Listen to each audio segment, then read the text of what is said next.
Welcome back, Brooklyn. What's up, BK and the world? BK in the house, Cast of Kings. Back at you for another episode. DJ Smooth, Bruce K.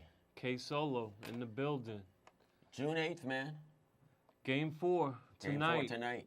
Sweep or what? It could be a sweep. I think the Cavs might be demoralized, man. You know, I think the Warriors just want to get it over with.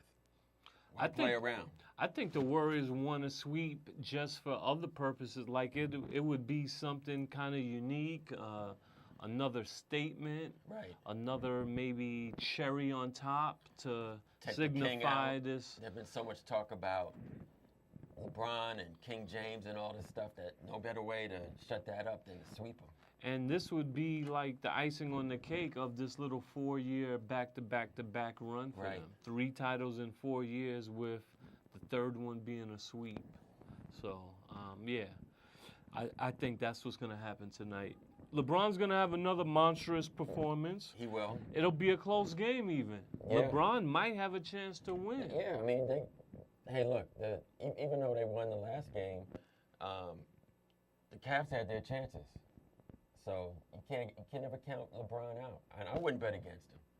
But Warriors have a lot of weapons. Yeah, man. They're deep. They're smart. They play good defense. I mean, Game 3, look, man. Klay Thompson and Stephen Curry had terrible games for had 20 points combined. Right. And they won.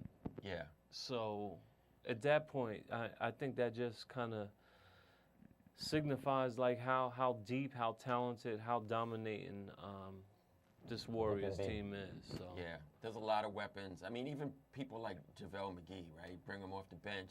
He's exactly what they needed, that big man who could grab some rebounds, because they've been losing the rebounding game by a big margin. It's beyond that, though. It's the fact that they can bring him in, bring guys like Livingston in, and just get them open, man. Right. You know, they pass the ball. Their offense moves in a way that guys who you don't think can hurt you, not only hurt you, but I mean, make big the past 2 games, man, McGee's had 10 points. Livingston had 10 points. Bell had 10 points the other night. Right. When you can get 30 points from guys like that, bench. It's, man. And you still got West, right? Yeah. You could bring him in, just have a big body. Yeah, so. This one's a wrap, man. Game 4. Either way, it's a wrap. It's a wrap. It just depends on whether it goes back to Golden State or not. Who's going to be the Finals MVP? I would guess after the Game 3 performance, KD's got to be the leader in the clubhouse. Yeah, and not only it was his performance, but it was the fact that Curry had a bad game. Like, if he had 24 points, shooting 50% or close, he still could have been in the running. But I think given that he had such an off game for him, you got to give it to KD, because KD really sealed the game for them. Now, unless tonight, like, Curry goes off for 40, maybe he can come back and take in consideration. Yeah, that could happen too. Because, I mean, before Game 3, it was Curry's to lose, right? Right. But KD's performance was so dynamic, it might have been enough to take it from him. Yeah, and he stepped his game up, too, because he didn't have a good game in Game 1. Hold on. Who's going to be the Finals MVP? I would guess after the Game 3 performance, KD's got to be the leader in the clubhouse. Yeah, and not only it was his performance, but it was the fact that Curry had a bad game. Like, if he had 24 points, shooting 50% or close, he still could have been in the running. But I think given that he had such an off game for him, you got to give it to KD, because KD really sealed the game for them. Now, unless tonight, like, Curry goes off for 40, maybe he can come back and take in consideration. Yeah, that could happen too. Because, I mean, before Game 3, it was Curry's to lose, right? Right. But KD's performance was so dynamic, it might have been enough to take it from him. Yeah, everybody was saying that he had subpar performances in Game 1. And even in the previous round with Houston, he didn't always, you know, I think they get into the habit of just taking threes. And He's been scoring. He's been scoring. Right. It's just his percentage hasn't been good. Right. He hasn't been selection efficient, and he hasn't been efficient. Yeah. But since Game 2 and Game 3, yeah, he's Yo, once again, man, he did this last year. He was the Finals MVP last year. He's showing that he's arguably in the discussion for best player or absolute second best player behind LeBron. Talking about LeBron, if they lose, what does this mean for his legacy? I mean, I don't think it changes it much to me, man. You know, LeBron is one of the all-time greatest evers, okay? You can't take that away from him. His performance in these playoffs has been nothing short of dominating. But when you start talking about the best ever, I'm sorry. You know, 3-6 record in the finals, that means something to me, man. It means something to me. But that's not taken away from LeBron, the player, man. No, not at all. I mean, people call me a LeBron hater. I'm definitely not a LeBron hater. I respect the hell out of his game, but you can't go 3-6 in the finals and talk about you're gonna be the best ever. Not in my book, at least. So. And there's something about people like Kyrie not wanting to play with him, right? Like, we don't really know what went on behind the scenes, but if you're LeBron, you got to keep people like that happy and keep them in the fold. And whether it was that Kyrie wanted to go and you know, prove his own value and worth at a team and let it be his, but LeBron, you got to keep him, because even the year before, you could argue that they wouldn't have won without Kyrie's 40 points or 36 points in those final 2 games. They wouldn't have. There's no way in hell they would have. Right. You can't beat a team like the Warriors without a second, third bona fide. Yeah. And Kyrie was absolutely 1A or 2. And then you can deal with Kevin Love dropping 15, 18, his occasional 20. Right. But that doesn't do anything when that is the second best. And nobody else is averaging in double figures. Not against a team like the Warriors. No. But his legacy also has to get credit for going to the fucking finals 8 years in a row, man. Yeah, you know? That's right. So not easy to do, and he's gotten them to this point on his own, basically. Because they could have lost to the Celtics and they could have lost to the Pacers easily if it wasn't for his efforts. So that's why you can't take anything away from him. I mean, 40 points, triple doubles, whatever he has to do. And you can see sometimes he's just tired, right? It's like he has to be, man. Yeah. He has to physically, mentally worn out. You know. My beef with him is just still things like not wanting to D up KD, switching off those picks. I mean, he wasn't fighting through those picks at all. It was just, you know, automatic switch. And, you know, it just goes back to my one, if you will, beef with him is just there's something that, to me, doesn't tick in him like, you know, like the Kobe's, like the Michael Jordans, you know. Yeah, there's no way, given that he was having a monster game, KD, that Kobe, Michael, whoever wouldn't say, look, I'm taking him. Everybody else, you worry about your man. I'm proving that. Even if he scorches me or he still scores, he's going to have to do it on me, not on anyone else. And, you know, that's always going to be my one dig at him. And I think it's a well-deserved opinion on my part. But you can't talk bad about LeBron to certain people, man. No, it's like talking bad about Beyonce. Yeah, you know, you can't do it. You're going to be in trouble. You can't do it. All right, so the Warriors win this 3 out of 4 years. Is this considered a dynasty? I think you have to say that they are in this modern day with free agency. I mean, to win 3 out of 4 is big, right? So yeah, I would put them in the dynasty. Do you take credit away from them? You can't take anything from them, but do you take a little credit from them, the fact that they got KD to come these last 2 years? No, I don't. And I think the reason why is that today, these players want to put these little super teams together. They team up with people they want to play with. And if that's the environment that you play in, then you can't really take it away from them. It's just like LeBron going to Miami because he wanted to play with Dwayne Wade and Chris Bosh. It's the same thing. And I don't know if I like it, right? It seems like back in the day, I'm going to stay with this team especially when you're young. I could see if you're in your 30s and you're getting ready to get at the end of your career and I want a ring, I'm going to go pick a team I want to play with. But it seemed like back in the day, these players had a little more pride, I want to say. And they said, I'm going to stay here and I'm going to win with the team I have. So couldn't you argue that Golden State was already a super team without KD? I mean, they won 73 games. Right. They had more than the Bulls. They just lost in that finals. Right. But you could argue they was already a super team. Yeah. And that's why I respect what they've done, but I take a little bit of credit both from KD for the move and from Golden State. You know, it's still a dynasty, and they're clearly the best team, but you know, I went in on KD for his decision, just like I went in on LeBron for his decision. I think they were equally as, like, you know, for lack of a better term, chumpy, you know, chumpy moves. I see that. But it's still a dynasty. And if they remain intact, other than boredom and, you know, just being satisfied and not being able to be motivated, I don't see what's going to stop them from winning again next year. Even though, hey, man, let's look back at the conference finals. Right. If Chris Paul was 100% for both Game 6 and Game 7, you can absolutely make an argument that Houston could have won that. So can't really say that. But, hey, injuries are part of the game. And the thing with CP3, if this was like his first year being injured or something, it would. The truth of the matter is the past 4 years, he's gotten hurt late in the year or in the playoffs, 4 years in a row. So at that point, it becomes not like a coincidence. No. It's like that might be part of the course for him.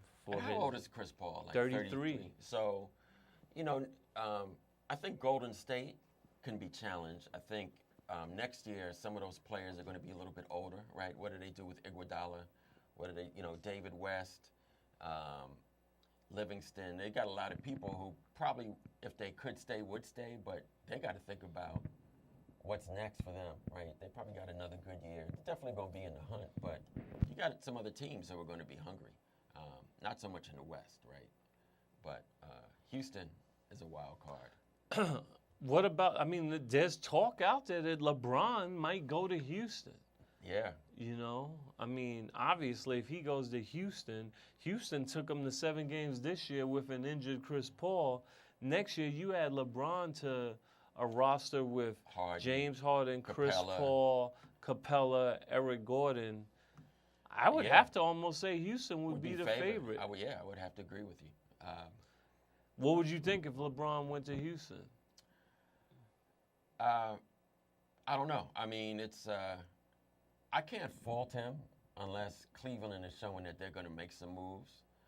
But again, it's one of those things, like we were saying, kind of picking the place that you want to go where you're going to be the most competitive. And it's hard to hold that against people because you want to win rings. And he's been in the league long enough that he doesn't need the money.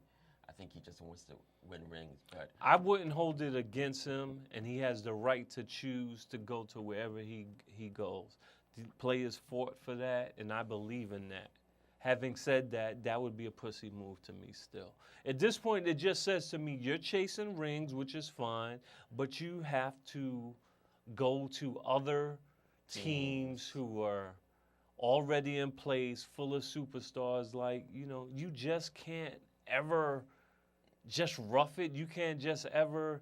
I mean, you're the greatest ever, man. Like one of the greatest I've ever seen in my life. And you have to always go moving like cats. It just seems like to me, man, Kobe, MJ's, like, not that you wouldn't still form super teams, but cats would be coming to wherever you're at. Yes, right. You know what I'm saying? And again, man, I'm always going to have that beef with him. Like, is there something about him not attracting other people, right? Like, people would have killed to play with MJ or Kobe, but it doesn't seem like you get that same kind of effect with LeBron. And I don't know if it's something about he wants to dominate, but it's pretty interesting that seems to Maybe it's just that he's in Cleveland and no one wants to fucking go to Cleveland. I don't know, because I think cats love playing with LeBron. And similar to Kobe and Jordan, don't get it twisted. a lot of people like to play with them, but everyone can't play with them. Right. You know, everyone's not cut out for that. Everyone doesn't have that makeup that's required to play for great players like that who are so demanding. So Yeah. that could be something with LeBron too, and that I don't hold against him. So, but what about if LeBron goes to Golden State? First of all, man, I would have beef with Golden State. I would have beef with, I can't even wrap my brain around that, man. That shit would be fucked up, man. I wouldn't even watch basketball next year. Because you would know at the beginning of the season on, who's man. going to win. Like, it would be. But even if that happened, I think one scenario I heard, if LeBron somehow did wind up at Golden State, it wouldn't be Golden State would have everyone who's there now plus LeBron. I heard something like Clay might have to go for that to happen. Draymond. Or like Clay and Curry go. Right. Clay and Draymond go, you know? And to me, that's interesting. Like, if Clay and Curry left, and then you add LeBron to KD and Draymond, what would that look like? So, but that can't happen, man. LeBron, yo, man, you can't go to Golden State, son. You can't do that, man. You can't do that. Putting a stamp on your legacy. You can't do that, man. Yeah. In Golden State, you can't do that either, man. And the NBA, they shouldn't want that. Yeah. But, you know what? Fuck the NBA, too, because, again, man. It's a business. Right. They created that environment. Exactly. People do that. So. Exactly. So what about next year? I mean, let's talk about the East a little bit. You had some great teams. Looked like they were building. Boston, they get Kyrie and Gordon Hayward back. Indiana got some up-and-coming, new superstars, maybe Oladipo.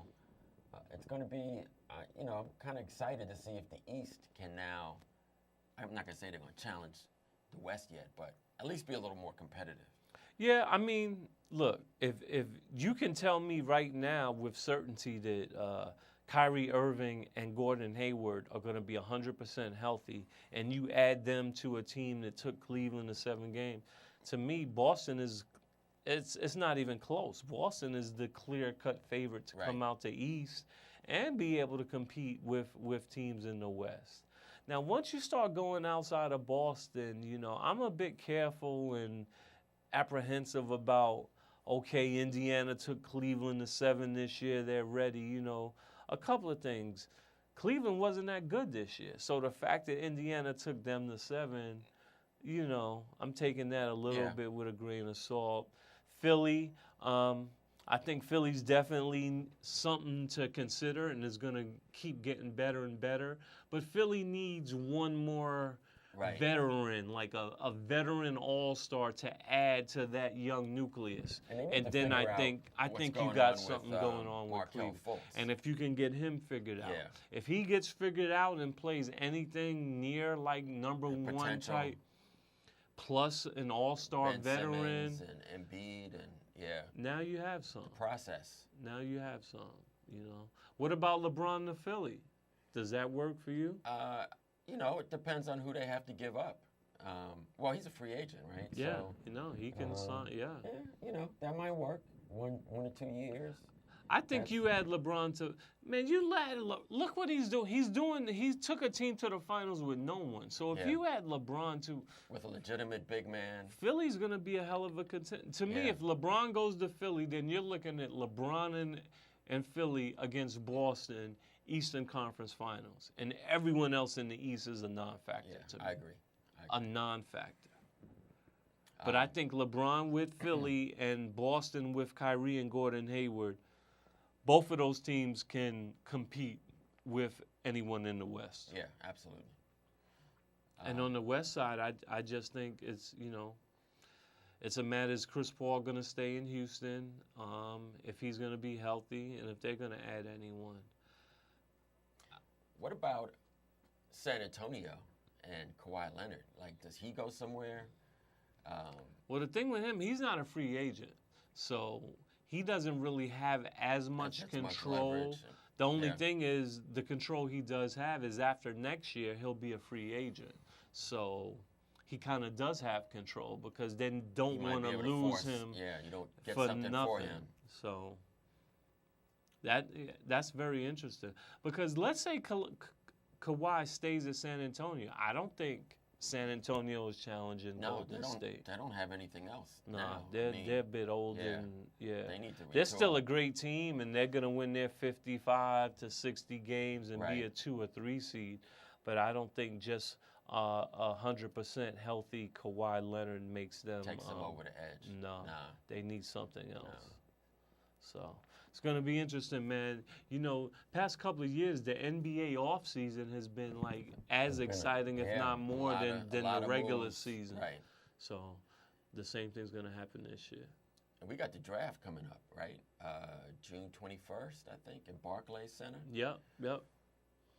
You know, a lot of good players, but I don't think there's like that era-defining. You know, there's no LeBrons, there's no Kobe's, there's no KD's in this draft. At least I don't think. I think you have a chance. Right. I think you have a chance of getting a lot of good players, all-star potential pieces for future years, but anywhere from like 1 to 10. Around. I don't think so, No. but I could be wrong. You know, looking back at last year's draft, you know, this Tatum was a find. Right. Who else made that mark as a rookie? The dude from Portland, right? Not Portland. Utah, Donovan Mitchell. Donovan Mitchell. I mean, he went number 14, right. and he looks like a bona fide star, definitely career all-star. So, man, these drafts similar when we were talking about the NFL draft. Like you never crapshoot, know, right? Man. They're crapshoot. 1 through 10. Sometimes that's not what you look at. You know, that's not who turns you around or makes an impact. It's that other player. Hey, man. Taken late first round. If the 13 teams who passed on Donovan Mitchell knew he was going to be this good, there's no way in fucking hell he goes to 14. Right. Teams didn't know he was going to be that good, period. No. So we'll see what happens with that. Moving on to the NFL. Des Bryant still doesn't have a home. Crazy, man. I was reading something today where, like, there's talk that him and Dallas might wind up reuniting, which... It's crazy, right? Because they should have just offered him a pay cut, man. They didn't offer him a reduced salary, and they just cut him. And now, you know, I don't think they foresaw Jason Witten retiring. Right. I think a couple of other guys may have gotten injured in OTAs. So now all of a sudden, it doesn't seem so crazy to think there could be a scenario where he goes back to Dallas.